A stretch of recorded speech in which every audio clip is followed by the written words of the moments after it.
সুমন সাহেব এখন এমপি হয়ে কত রকম কিছু বলতেছে। কখনো কচুরি বানাজুত করতেছে, কখনো ফুটবল খেলা করতেছে, কখনো এর বাড়ি যেয়ে গাই ধুয়ে দিচ্ছে, কখনো ভ্যানে যেয়ে মানুষের দুর্দশা দেখতেছে। অথচ আমি জানি বড় হুজুর সত্যের পক্ষে আছে, তারপরে কোর্টে দাঁড়াই মিথ্যা কথা বলতে হবে, তা না হলে আমার উকিলগিরি থাকবে না। জাতীয় বেঈমান, জেনে বুঝেও যারা সত্যের বিপক্ষে অবস্থান নেয় এরা জাতীয় বেঈমান।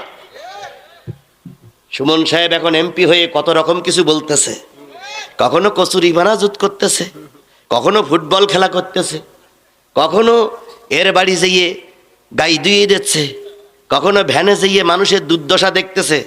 অথচ বড় বড় আলেমদের মারার মূলে, বড় বড় আলেমদের মামলার মূলে, বড় বড় আলেমদের ফাঁসি দেওয়ার মূলে এই সুমনের ভূমিকা ছিল সবচেয়ে বেশি। আর আমাদের দেশের কিছু মৌলবীরা বলতেছে দ্বিতীয় ওমর, চামড়া খুলি ফেলবে একদম। কার সঙ্গে তুলনা করো?